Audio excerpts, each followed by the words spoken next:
정책실장님, 예. 지금 따님이 전세 살고 계시죠? 네. 그러면 실장님은 일명 이 정부가 얘기하는 갭 투자로 집을 사셨죠? 아닙니다. 갭투자 아닙니다. 의원님, 전세 갭투자 꼈죠? 아닙니다. 자, 아닙니다. 이렇게 다시 여쭤볼게요. 그럼 갭 투자 아니라 지금 전세 2000년도에 꼈습니까? 그거 갭투자 아니고요. 자, 제가 잠깐만요. 중도금 다 치러서 한 겁니다. 자, 따님은 지금 전세 자금 도와주셨든 아니면 따님이 모았든 자기 집을 살 수 있는 그래도 전세입니다. 보유고 아니고요. 전세 살고 있습니다. 임대주택을 예산을 확보하고 청년 월세를 하지만 청년 전세가 될 수 있는 이 정부 정책 대출은 거의 다 잘랐습니다. 의원님, 질문하신 만큼 저에게 답변할 시간 주세요. 우리 딸을 거명해서 꼭 그렇게까지 할 필요가 없고요. 지금 생애 최초나 그런 청년들을 위한 대출 줄인 거 없습니다. 뭘 줄였습니까? 이전 정부에서 너무나 또 방만하게 운영된 걸 저희가 6.27 때 정리한 겁니다. 의원님 어떻게 그렇게 가족을 그냥 막 엮어가지고 그렇게 말씀하세요? 정책실장 들어가 있다고. 아니 둘 다 사실 아닌 걸 가지고 왜 그러세요? 갭 투자 안 했어요. 자 그만하시죠. 김은혜 의원님들 지금 말씀하시면 지금 뭐 하는 겁니까? 여기 정책실장 화냈는데 거는 것입니까? 송구합니다. 김은혜 의원이 이제 딸이 갭 투자했냐고 물은 게 아니라 청년 전세대출 지원 예산이 줄어든 것을 지적하면서 딸에 대한 언급을 했고 김용범 실장이 굉장히 불쾌해하면서 맞받았는데 김병기 위원장이 정책실장이라고 굉장히 단호하게 3번이나 부르면서 더 이상 그만하라라고 이렇게 제재를 했습니다. 일단 김용범 실장이 이렇게 좀 민감하게 반응한 이유 그리고 일련의 이 상황들에 대한 어떤 평가 한번 들어보겠습니다. 김용범 정책실장이 이제 민감하게 반응을 한 것은 네. 딸 문제를 거론하니까 이거는 인신공격이다 이렇게 판단한 것 같아요. 네. 저는 결론적으로 얘기하면 지리자인 김은혜 의원도 굉장히 부적절했다. 그리고 네. 답변자인 김용범 정책수석의 실장의 답변도 굉장히 부적절했다. 저는 이렇게 판단합니다. 양쪽 다요? 그렇게 판단하는 이유는 일단 김은혜 의원 같은 경우는 자신이 나중에 해명을 했지만 청년 전세 대출 관련해서 왜 이렇게 줄었느냐라는 것을 질의하기 위한 것이라고 주장을 하는데 그렇다면 그렇게 질의를 했어야 되는 거예요. 근데 뭐 갑자기 김용범 정책실장 갭 투자를 얘기를 했다. 딸 전세 얘기를 했다. 딸 전세 자금 얘기를 했다. 그러니까 굉장히 산만하게 진행이 되니까 도대체 질의의 초점이 뭔지 저도 좀 헷갈릴 정도단 말이에요. 근데 이제 정리를 하면 이 전세자금 대출이 3조 7천억 원이 줄었다라는 이제 얘기를 하는 건데 네. 이것과 관련해서 김용범 정책실장 같은 경우는 그 부분은 그렇다 하지만은 뭐 임대라든지 이런 부분 또 그리고 월세 이런 부분에는 오히려 7조 원 이상이 늘었다라고 얘기를 하니까 지금 김은혜 의원이 생각하는 청년 주거 내지는 주택 구입 정책하고 김용범 정책실장이 생각하는 전세라든지 뭐 주거 이 대책이 다른 거죠. 그러면 이 부분 가지고 좀 서로가 명료하게 질의응답을 했다면은 국민들 입장에서도 선명하게 좀 이해할 수 있었을 텐데 김용범 정책실장 같은 경우도 과도하게 화를 내면서 반응을 하다 보니까 과연 쟁점이 뭔지 국민들 입장에서는 두 사람이 좀 부적절하게 싸우는 건 아닌지 이런 느낌만 받았을 텐데 이런 부분에 있어서는 저는 김용범 정책실장이 좀 굉장히 부적절했다. 그리고 또 한간에서는 이런 얘기도 했어요. 예. 김용범 정책실장이 전라남 도지사를 겨냥을 하기 때문에 민주당의 강성 지지층을 겨냥해서 이렇게 좀 과도한 반응을 보였다. 라는 이제 그런 분석도 있는데 그거는 이제 하나의 설이기를 바라고요. 네. 앞으로는 좀 질의자도 좀 선명하게 질의를 하고 정책 관련자도 답변을 좀 정책적 자원에서 차분하게 답변할 필요가 있다라는 말씀 좀 드립니다.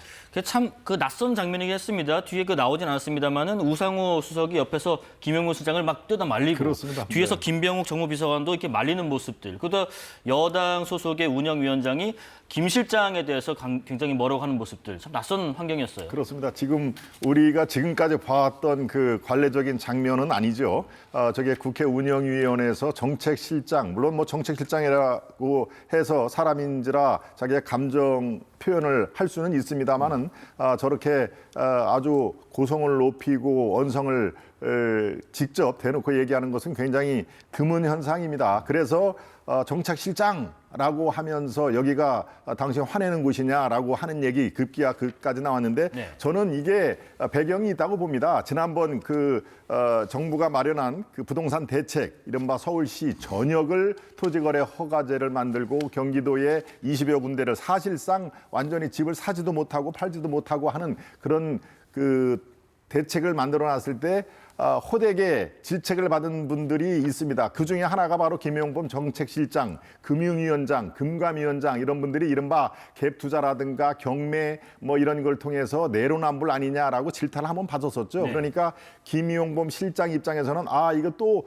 내 문제로 2라운드가 시작이 되는가, 이거는 막아야 되겠다라고 해서 과도한 저런 반응을 냈다고 저는 판단이 되는데요. 적절치 않죠. 비록 딸 문제, 가족 문제를 꺼낸 거는 차차고라도 저걸 차분하게 이러이러해서 갭 투자가 아닙니다. 잘못하셨습니다라고 하면 훨씬 더 설득력이 있겠다라고 하는 건데요. 아무튼 저 김은혜 의원의 그 질의의 핵심은 젊은 층의 주거 사다리를 지금 걷어치운 거 아니냐, 그런 얘기를 더 쉽게 하기 위해서 딸 문제를 거론을 한 걸로 저는 보입니다만은 글쎄요, 이 두 분의 장면, 이것은 상당히 오랫동안 시청자들께 기억이 될 만한 장면이다, 이렇게 판단하고 있습니다. 어제 그 같은 자리에서는 그런 질문도 있었습니다. 이른바 헌법 존중 정부 혁신 TF.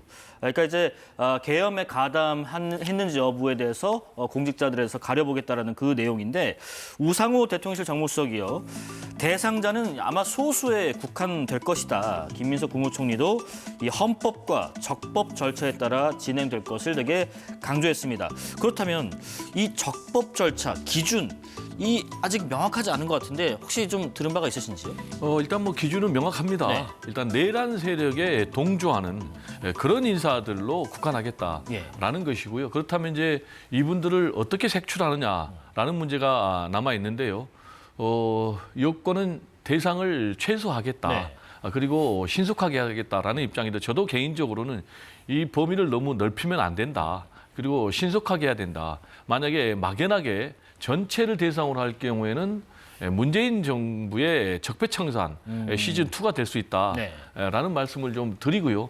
그러면 이제 이런 내란 세력들을 축출하는 것이 필요한가라는 것과 관련해서는 저는 필요하다, 이렇게 생각을 합니다. 그 이유는 여전히 지금 국민의힘이라든지 구 여권에서는 12.3 비상계엄이 뭐 내란이냐 라면서 내란을 지금 옹호하고 동조하는 그런 세력들이 있거든요. 네. 그래서 전체 75만 명의 공직자를 대상으로 하는 것은 맞지 않지만, 군이라든지 경찰이라든지 검찰들 가운데 분명히 내란에 동조하고 옹호하고 협조했던 그런 사람들이 있단 말이에요. 그러면 이제 1차적으로는 그런 사람들에 대해서는 특검이 수사를 하고 있는데, 그렇다면 더더욱 수를 좀 좁혀야 되고, 이 사람들에 대해서 해야 될 일은 이제 인사조치하겠다는 거 아니겠습니까?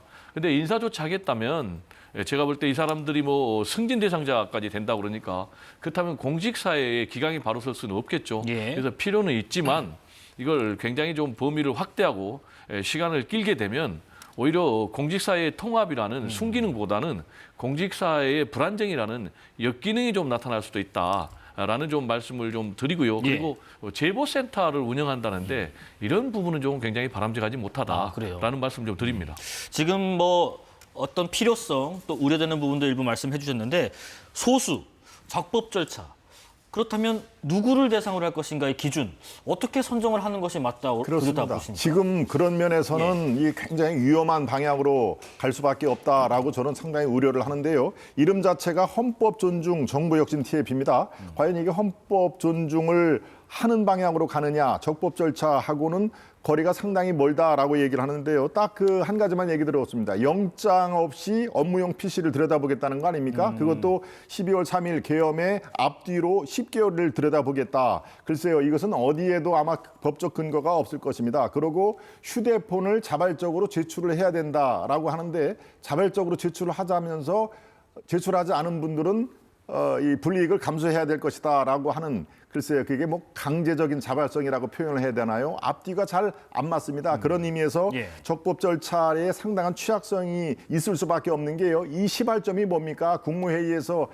이 총리가 김인석 총리가 이런 공무원 중에서도 내란에 가담하는 자들은 우리가 정리를 해야 되겠습니다라고 얘기하니까 대통령이 바로 받아서 뭐라고 그랬습니까? 그거 당연히 해야 될 일입니다라고 쿵 하니까 짝. 이른바 총리와 대통령이 정말 쿵짝 듀엣을 부른 시작부터 했기 때문에 이게 적법 절차하고 상당히 거리가 있다라는 얘기입니다. 즉 법적으로 해결해야 될 문제를 행정적으로 처벌하는 그런 셈이 되거든요. 바로 이것을 우리는 공포정치라고 얘기를 하는 것입니다. 이것은 중국 문화 대혁명의 바로 홍위병이 이랬고요. 공포정치하면 생각나는 게 있죠. 프랑스 혁명 때 그 유명한 로베스피에르 단두대가 생각이 나실 겁니다. 이런 공포정치로 지금 점점 우리 정치가 향해 가는 거 아닌가라는 매우 우려 섞인 목소리가 그래서 나오는 것입니다. 예. 지금 이제 적법 절차를 따라야 된다고 했는데요. 적법 절차 안 따를 수가 있습니까? 적법 절차 안 따르면 다 불법이고 불법하면은 정권 끝나면은 다 처벌받는데, 그러니까 적법 절차대로 밟는다라는 말씀을 좀 드리고요. 행정 처리를 하면 안 된다는데 행정 처리도 적법 절차예요. 그 얘기를 좀 분명히 드리고, 네. 그리고 이제 핸드폰 같은 경우도요.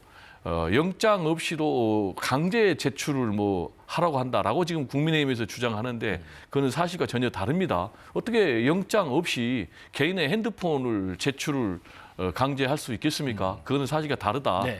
다만 공무용 이 PC 또는 그리고 핸드폰 이런 부분은 충분히 볼 수 있다라는 것이 지금 여권의 입장이니까, 예. 그러면 이 부분이 적법한 거냐 불법한 거냐, 그 부분에 대해서는 법적으로 판단을 받으면 될 것 같습니다. 개인 휴대전화 말고 그렇죠. 업무용 휴대전화나 업무용 그렇습니다. PC에 대해서는 그렇습니다. 아마 법적으로 타당한 부분이 찾아보면 있을 네, 것이다. 그거는 지금 우상호 정무수석 같은 경우도 이거는 이제 적법이다 열람하는 것이 그렇게 주장을 하고 제가 있습니다. 짧게만 알겠습니다. 보완을 예. 해드리겠습니다. 아니 자발적으로 휴대폰을 내라고 한 게 불과 열흘도 안 됐습니다.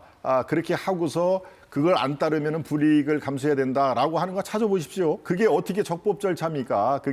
그리고 그게 이 자발적으로 얘기하면서 그 뒤에 불이익을 따른다?